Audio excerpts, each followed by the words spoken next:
오늘 함께 묵상할 말씀은 출애굽기 38장 1절로 20절 말씀입니다. 1절, 그가 또 조각목으로 번제단을 만들었으니 길이는 5규빗이요 너비도 5규빗이라 네모가 반듯하고 높이는 3규빗이며 그 네 모퉁이 위에 그 뿔을 만들되 그 뿔을 제단과 연결하게 하고 제단을 놋으로 쌌으며 제단의 모든 기구 곧 통과 부삽과 대야와 고기 갈고리와 불 옮기는 그릇을 다 놋으로 만들고 제단을 위하여 놋 그물을 만들어 제단 주위 가장자리 아래에 두되 제단 절반에 오르게 하고 그 놋 그물 네 모퉁이에 채를 꿰을 고리 넷을 부어 만들었으며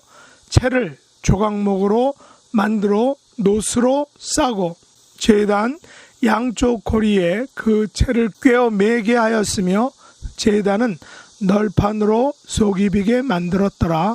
그가 놋으로 물두멍을 만들고 그 받침도 놋으로 하였으니 곧 회막문에서 수종드는 여인들의 거울로 만들었더라. 그가 또 뜰을 만들었으니 나무로 뜰의 남쪽에는 세마포 포장이 100규빗이라 그 기둥이 20이며 그 받침이 20이니 놋이요 기둥의 갈고리와 가름되는 은이며 그 북쪽에도 100규빗이라 그 기둥이 20이며 그 받침이 20이니 놋이요 기둥의 갈고리와 가름되는 은이며 서쪽의 포장은 50규빗이라 그 기둥이 10이요 받침이 10이며 기둥의 갈고리와 가름되는 은이며 동으로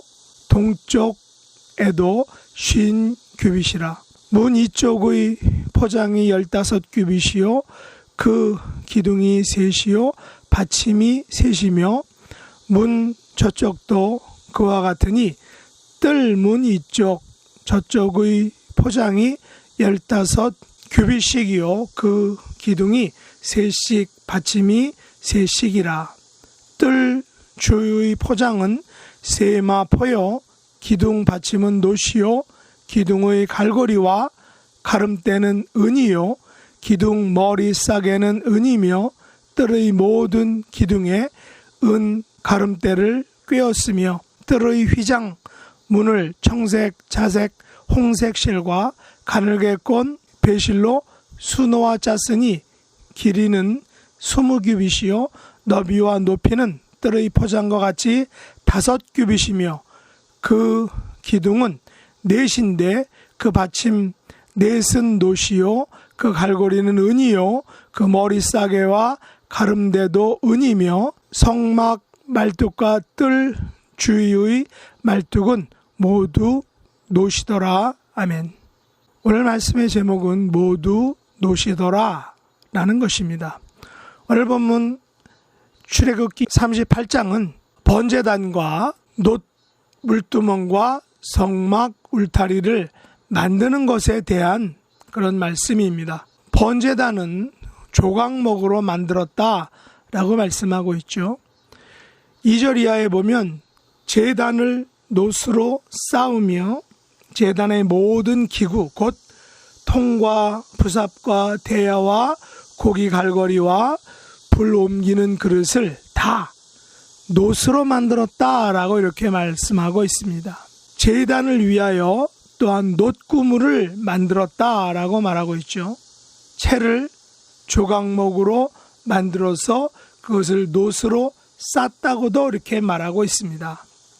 이처럼 오늘 38장에는 놋으로 만든 여러 물품들에 대해서 언급하고 있습니다. 놋은 아연과 구리의 합금으로 장식품이나 건축 보조물, 무기 등을 만드는 데 쓰여진다라고 이렇게 일반적으로 말하고 있습니다. 그런데 이 놋은 청동보다 부식이 잘 되고 녹슬기도 쉽다라고 하는 것입니다. 놋에 대한 가장 최초의 언급은 창세기 4장 22절에서 찾아볼 수 있습니다. 이 놋은 지금까지는 청동일 것으로 생각되었으나 아마도 순구리였을 가능성이 많다라고 이렇게 이야기를 합니다. 노아 홍수 이전에도 놋을 다루었던 장인으로 두발가인이라는 사람이 창세기 4장 22절에 나타나고 있고, 신약 시대에는 히람, 알렉산더, 디모데 후서 4장 14절에 보면 히람과 알렉산더가 놋을 다룬 것에 대해서 이야기하고 있습니다. 출애굽기 37장은 금장이라고 이렇게 부른다면 바로 출애굽기 38장은 동장이나 은장이다라고 이렇게 부를 수 있다는 것입니다. 그만큼 출애굽기 37장에는 금에 대해서 이야기를 많이 하고 있고 38장에서는 동이나 은에 대해서 많이 다루고 있다는 것입니다. 청동은 번제단이나 궁정의 발을 만들 때 겉을 싸는 금속으로 많이 사용됐다는 것입니다. 그릇, 항아리, 삽, 대야 등은 많은 것들이 바로 이 놋으로 만들어진 것을 볼 수 있습니다. 구리나 청동으로 만든 것들 중에는 모세가 만든 놋뱀도 우리는 포함되고 있다는 것을 알 수 있습니다.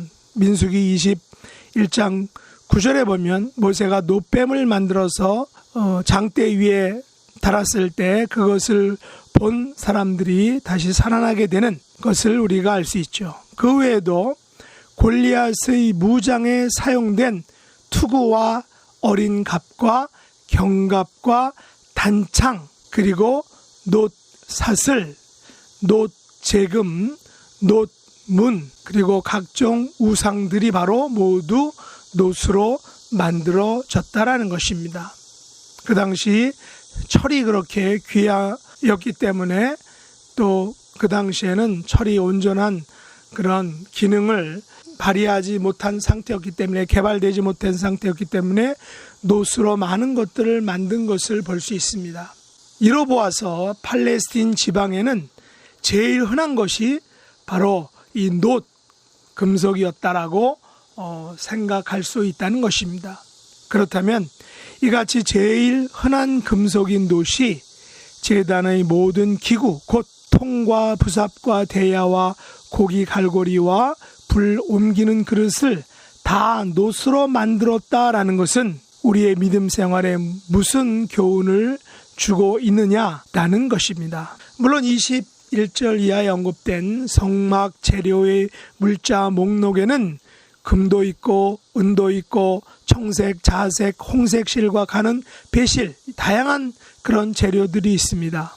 29절과 30절에 보면 드린 놋은 70달란트와 2400세겔인데 이것으로 회막, 문 기둥 받침과 놋 제단과 놋 그물과 제단의 모든 기구를 만들었다라고 말하고 있습니다. 어떤 면에서 놋은 그 당시에 제일 흔한 제품이면서 가치로는 또한 가격으로는 그렇게 귀한 제품이 아닙니다. 보잘것없는 값싼 재료일 것입니다.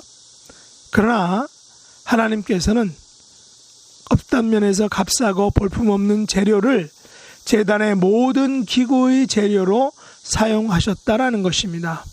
그렇다면 오늘날 하나님 나라의 사역에서도 주님의 몸된 교회에서도 놋처럼 볼품없고 또 보잘것없는 사람 같은 저와 여러분들을 사용하시기를 기뻐하신다라는 사실입니다. 우리가 비록 연약하고 부족하고 모자라더라도 제단의 모든 기구에 사용된 그 놋과 같은 존재가 될 수 있다라는 것입니다. 하나님께서는 어쩌면 금과 은과 다른 그 값비싼 그런 재료들만이 아닌 놋을 통해서 여러 하나님의 제단의 모든 기구에 놋을 사용했던 것처럼 우리들도 하나님 나라와 또한 주님의 몸된 교회를 위해 제단의 모든 기구에 사용됐던 그 놋과 같은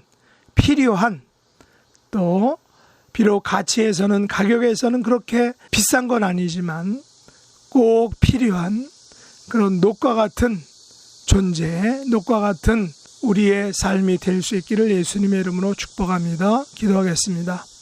하나님 아버지, 저희들은 하나님 나라를 위하여, 주님의 몸된 교회를 위하여 금과 은처럼 소중하게 사용될 수 있기를 원합니다. 그러나 제단의 모든 기구는 다 놋으로 만들어졌다라고 오늘 본문이 말하고 있습니다.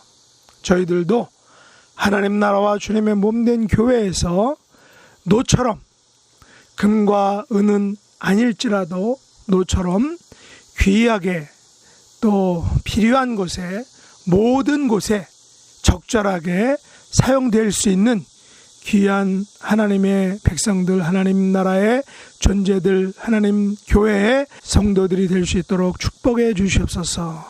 지체들 중에 육신의 연약함으로 고통받고 있는 하나님 자녀들 주님 찾아가 주시고 어루만져 주시고 강건하게 회복시켜 주시며, 우리에게 허락하신 믿음의 자녀 후손들 하나님께서 함께 해주셔서 믿음을 지키며 하나님의 존귀한 백성들로서 이 땅에서 믿음의 삶을 살아갈 수 있게 도와주시며, 다시금 재확산되고 있는 코로나 바이러스가, 하나님 여러 가지 델타 변이가 하나님의 통치와 하나님의 능력으로 다스려지고 사라질 수 있도록 인도해 주시고, 속히 우리가 하나님 앞에 잘못한 것들을 회개하며 하나님 앞에 나와서 하나님의 통치와 하나님의 치유와 회복을 맛보고 경험하는 하나님의 백성들 될 수 있도록 축복해 주옵소서.